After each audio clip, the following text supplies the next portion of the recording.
রয়েছেন সহকর্মী হাসান রাজীব। রাজীব, আপনি শুরু থেকেই যুক্ত ছিলেন আমাদের সঙ্গে, পুরো সব প্রতি মুহূর্তের খবরাখবর জানাচ্ছিলেন। এই মুহূর্তে সবশেষ পরিস্থিতি আমাদেরকে জানাবেন। এই মুহূর্তে সেখানে বাতাসের গতিবেগ কত রয়েছে, পরিস্থিতি কেমন দেখছেন জানাবেন। স্বাস্থ্য এবং স্বাদের মধ্যে চমৎকার একটা ব্যালেন্স করে পীর প্রিমিয়াম আয়োডাইজড লবণ। সকাল থেকে কিন্তু এখানকার আবহাওয়া ক্ষণে ক্ষণে চেঞ্জ হয়েছে। আমরা এখানে মানে বারবারই পরিবর্তন হয়েছে। আমরা দেখেছি সকালে গুড়ি গুড়ি বৃষ্টিপাত না থাকলেও সকাল থেকে কিন্তু বাতাস ছিল না, কিন্তু মাঝে মাঝে থেমে থেমে বৃষ্টি হচ্ছিল। দুপুরের পর থেকে আর একরকম আবহাওয়া, সন্ধ্যার পরে এসে ঠিক বাতাস শুরু হয়, একই সাথে বৃষ্টি শুরু হয়।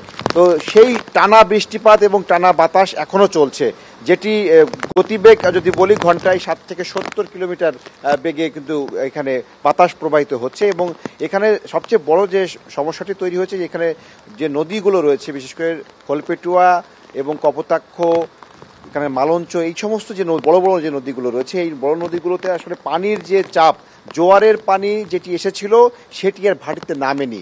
এই ভাটিতে না নামার কারণে যেটি হয়েছে, বিভিন্ন নদী তীরবর্তী যে সমস্ত বসতি রয়েছে সেই বসতিগুলো কিন্তু পানিতে ডুবে রয়েছে। সেখানকার বাসিন্দারা কিন্তু আশ্রয় কেন্দ্র এবং সাইক্লোন শেল্টারগুলোতে আশ্রয় নিয়েছেন।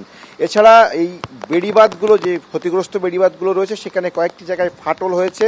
একই সাথে গাবুরা ইউনিয়নের 2টি পয়েন্টে আমরা খবর পেয়েছি সেখানকার বাসিন্দাদের মাধ্যমে, যে 2টি পয়েন্টে সেখানে যে রিং বাঁধ দেওয়া ছিল, মূল বাঁধের কোনো ক্ষতি না হলেও পাশে যে রিং বাঁধ ছিল সেই রিং বাঁধ ভেঙে কিছু মাছের ঘের এবং নিচু এলাকা সেগুলো প্লাবিত হয়েছে। যদিও আমাদেরকে প্রশাসনের তরফ থেকে কিন্তু এখন এই ধরনের কোনো তথ্য নিশ্চিত করা হয়নি, স্থানীয়দের সূত্রের মাধ্যমে কিন্তু আমরা এটি জানতে পেরেছি।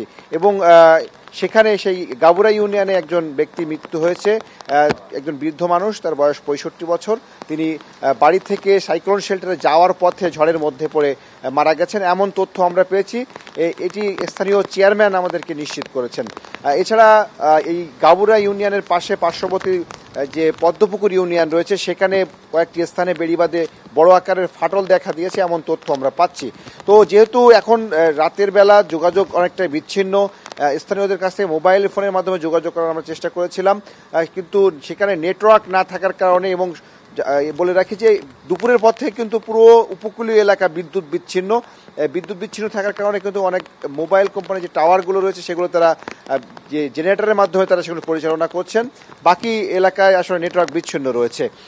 এইখানকার এখন যে পরিস্থিতি, মানে অন্যান্য সময়ে আমরা যেটি দেখি যে ঘূর্ণিঝড়ে কিন্তু একটানা বাতাস প্রবাহিত হয়, কিন্তু এবারের ঘূর্ণিঝড়টি এসে একটু ভিন্নতা দেখলাম, যে বাতাস কখন থেমে যাচ্ছে একেবারে, আবার হঠাৎ করেই বাতাসটি ঘুরে আবারও কিন্তু গতিবেগ বাড়াচ্ছে। তো এটি আসলে এইবারের ঘূর্ণিঝড়কে কেন্দ্র করে, রিমেলকে কেন্দ্র করে আমরা এটি লক্ষ্য করছি। এর আগে বেশ কয়েকটি ঘূর্ণিঝড়ের সংবাদ সংগ্রহ করতে আমরা এসেছিলাম উপকূলে, তখন কিন্তু আমরা এই ধরনের পরিস্থিতি দেখিনি।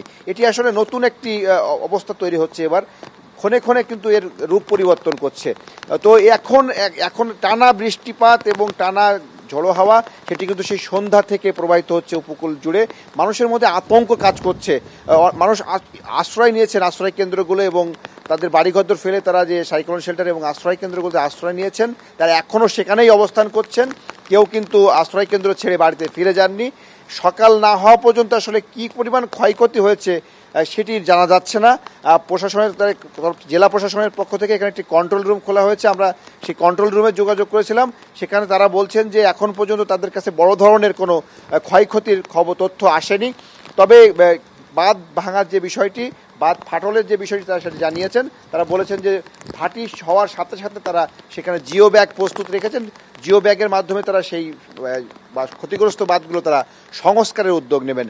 একই সাথে যে সমস্ত মানুষ যারা আশ্রয় নিয়েছেন আশ্রয় কেন্দ্রগুলোতে, তারা যাতে আরও কয়েকদিন সেখানে থাকতে পারেন সেই ব্যবস্থাটি করা হচ্ছে। তাদের শুকনো খাবার ইতিমধ্যে দেওয়া হচ্ছে, এবং আগামী 1 থেকে 2 দিন যেন তারা বাড়িতে যারা যেতে পারবেন, যারা আশ্রয় কেন্দ্রে থাকতে চান, তাদের খাবারের ব্যবস্থা কিন্তু প্রশাসনের তরফ থেকে করা হবে, এমনটি বলা হচ্ছে।